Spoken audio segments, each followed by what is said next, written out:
maanta bal waxaan ka hadlaynaa waxyaalo badan ayaamaan iska yara mashquul baan soo dhalinyaro waxyaalo badan bayn maanta ka hadlaynaa sida yacni moobilada la leeyahay raamamkiiba yacni la weyneynaya biista waa kow anoo waxyaalo badan xog badan idinka haya talabaad haddii rabbi idmo balairiska isniinta la keenayo intaaba intaanan muuqaalka u gelin horta falaqay haddaad channelka hore subscriber kugu yahay horta like-ta dhac ku sii haddaanad nagu cusub tahay markii kugu horeysaadna daawanaysid tahay dee musel subscriber like-to noo dhiirigeliyaal soo saara labadiinaba ma fahantiin musel labadaba soo saara halkaas horta waxaan isla eegaynaa bal balairiska isniinta la keenayo ibkiska weliba isla eegaynaa ibkiska isniinta la keenayo raggan hadda yaala lagu soo bedelayo waa ibkiska aad hadda aragtaan ee hortiina yaala raggaasaa lagu soo bedelayaa saddexdan nin oo aragtaan ibkiskaasaa lagu soo bedelayaa aan ka soo noqonnaa dabatan ibkiska waxa aan ka soo noqonno haddaba waxaa jira dhalinyaro yacni loogu sheekeeyey raamamkiina sidan ma jirto Konami iyadii baa hoos u dhac ayaamaan ku jirtaa hoos u dhac badan bay ku jirtaa oo dhanka yacni Play Store-ka iyo yacni Play Store-ka App Store-ka hoos u dhac badan bay kaga jirtaa sabab jira awgeed waa 3.3 bay ku taalaa yacni taasoo ah aad in loo kala haystay oo ku tusaysa waayo Konami kaadhkan hadda 3 kaadh ornaad leeyahay soo wada big time way shaacis waxay soo wadaa Wayne Rooney Van Persie iyo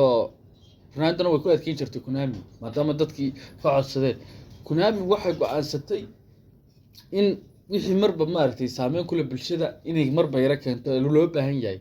sabab ah dadkii imka soo dhac badan bay dareentay Konami teedada labaadna ma jirto new update saa weyn oo leeyahay yacni moobilada raamimkooda laga guuraya yacni moobilka raamkiisa kugu shaqeynayso waay Konami yadiba hadda suuqa hoos u dhac low bay ka maraysaa suuqa waxa ka sareeya baan ku dhiniyo haddaad eegtid imka qofkii khabiir oo garanaya de Play Store-ka App Store-ka weego Free Fire iyo PUBG ba ka saameyn badan waa 4.3 iyadoo waa 3.3 weey waa laga dhibca sareeya oo halka looga hayaa marka waxa rabtaa in oqdaa ka soo baxdo ay suuqa kala kiciso update keento waxan keento laakiin ma jiro moobilka ugu horeeyay laga shaqeysan yahay waa moobilada raamkooda yahay 2 de rutun awal kuma shaqeyn jiray hadda ku shaqeyn jirtayna waa xogaa khalkhal inuu yari yimaada dhicisa yara oo laga saaray game-ka ama ay soo yari digoodo taasun baa laga filin laakiin 4 iyo 6 iyo wixii kala dhanba way kugu shaqeynaysaa yaan lagu sheekeyn waxaas muhiim haawi wax ka jira male waayo sababtoo ah nin suuq raba oo raba in coins laga gato oo raba in qarash lagu bixiyo game-ka inuu update kale kii hore suuqa hore Konami ku kacday ay shishid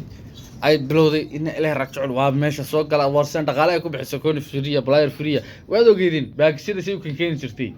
tuu garanayaa marka ilama ahan macquul ma ahan yani in update moobilada laga xiro laakiin update lacag lagu huri karay keenaysa imka waxa dib baa lagu dhigay sanada 3 kaad inaad lacag hurtaa la rabaa muuse algura dhigdhibcaha deetana lagu xijiyo marka big time muda gishid lagu xijiyo qaarka kale ibgaaye United speed-ka badan ee waliba acceleration-ka badan ee finishing-ka wacan ee Wayne Rooney Van Persie lagu xijiyo saacadi hogaanka dhig weey lacagta dhig weey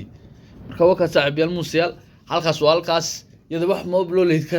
raamkiisa laga xidhaya ama Konami laga xidhaya ma jiro khayaalka ka baxa muusiyal waxaan leeyahay ku sheekeen